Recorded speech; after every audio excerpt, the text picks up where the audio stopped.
Praise the Lord. உங்கள் யாவரையும் ஆண்டவராகிய இயேசு கிறிஸ்துவின் இனிய நாமத்தை உங்களை வாழ்த்துகிறேன், வரவேற்றுக் கொள்கிறேன். கர்த்தாவே சொல்லும் அடியேன் கேட்கிறேன் நிகழ்ச்சியின் மூலமாக கர்த்தருடைய வார்த்தை பகிர்ந்து கொடுப்பதிலே அடியேன் மிக்க மகிழ்ச்சி அடைகிறேன்.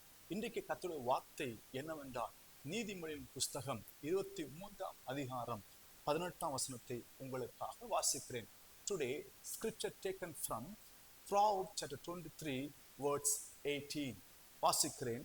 நிச்சயமாகவே முடிவுண்டு உன் நம்பிக்கை வீண் போகாது. ஹல்லேலூயா. நிச்சயமாகவே முடிவுண்டு உன் நம்பிக்கை வீண் போகாது. எதிலே முடிவுண்டு? நாம் கடந்து செல்கிற பிரச்சனைகளுக்கு ஒரு முடிவுண்டு. ஹல்லேலூயா. நம்மை சுற்றிலும் எத்தனை பிரச்சனைகள் இருந்தாலும் அந்த பிரச்சனையெல்லாம் கர்த்தர் மாற்றி போடுகிற தேவனாக இருக்கிறார் என்பதை ஒருபோதும் மறந்து விடக்கூடாது. பிரச்சனைகள் யார் மூலமாக வருகிறதோ அவர்களையும் கர்த்தர் தன்னுடைய ஆளுகைக்குள்ளே கொண்டு போறதற்காக நன்றி செலுத்துங்கள்.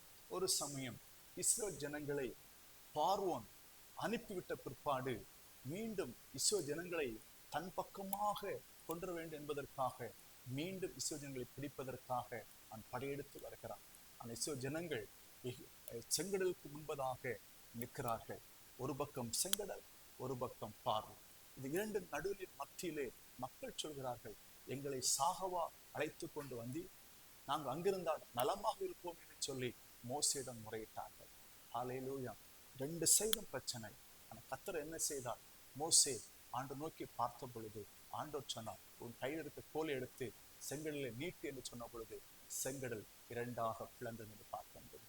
பிரியமானவர்களே, கர்த்தருடைய பிள்ளைகளுக்கு எப்போதும் ஹல்லேலூயா ஒரு நம்பிக்கை உண்டு.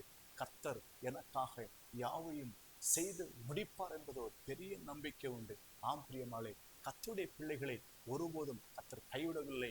அவர் அற்புதமாகவும் அதிசயமாகவும் அந்த பிரச்சனையில் இருந்து வழிநடத்தி கொண்டு சென்றார் என்பதை பார்க்க முடிகிறது. ஹல்லேலூயா.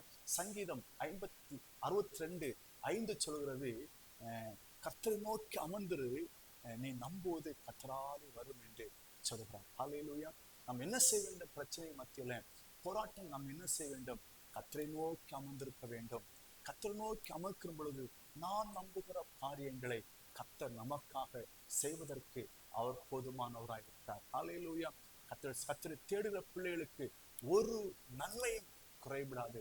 கர்த்தரை தேடும் பொழுது, கர்த்தர் சமூகத்திலே நாம் காத்திருக்கும் பொழுது கர்த்தருக்கு ஞானத்தை தருவார். என்ன பேச வேண்டும் என்பதை கர்த்தர் கற்றுக் கொடுப்பார். ஹல்லேலூயா. அப்படிப்பட்ட ஒரு பெரிய தேவனை நானும் நீங்களும் ஆராதிக்கிறோம். ஹல்லேலூயா. நிச்சயமாகவே முடிவுண்டு நம்முடைய நம்பிக்கை ஒருபோதும் வீண் போகாது. ஹல்லேலூயா. பக்தன் பவுல் இப்படியாக எழுதுகிறார். பிலிப்பியர் புஸ்தகம் 1ஆம் அதிகாரம் 20ஆம் வசனம் சொல்கிறது, நான் ஒன்றிலும் வெட்கப்பட்டு போகாமல் எப்பொழுதும் போல இப்பொழுதும் மிகுந்த தைரியத்தோடு ஜீவனாகிலும் சாவாகிலும் கிறிஸ்து என் சரீரத்திலே மகிமைப்படுவார் என்று உண்டாயிருக்கிற வாஞ்சைக்கும் நம்பிக்கைக்கும் தக்கதாக அப்படியே நடக்கும். இன்றைக்கு நான் உங்களுக்கு சொல்றேன், என் மூலமாக தேவன் மகிமைப்படுகிறார்.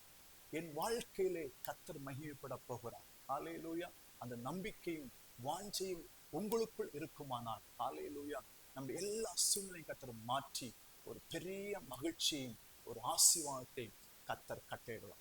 பவுலுக்கு ஒரு பெரிய நம்பிக்கை, என் சரீரத்திலே என் வாழ்க்கையிலே கர்த்தர் மகிமைப்படுவார். ஹல்லேலூயா.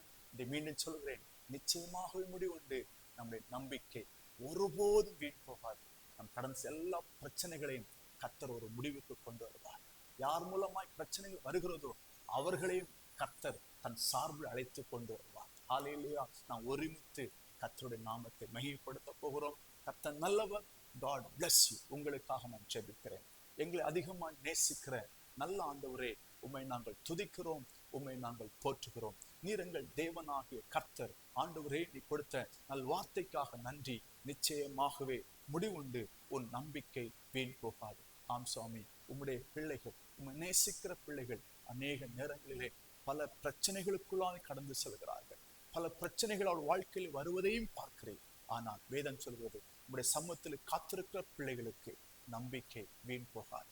நீ அவளுக்காக யுத்தம் செய்கிறீர், அவளுக்காக நீ பரிந்து பேசுகிறீர், அவள் சார்பிலே நிற்கிறீர், நின்று நீ விடுதலை கொடுக்கிறவராய் இருக்கிறீர். அவளுக்காக நீ சகாயம் செய்கிறீர், அதற்காக நன்றி செலுத்துகிறோம்.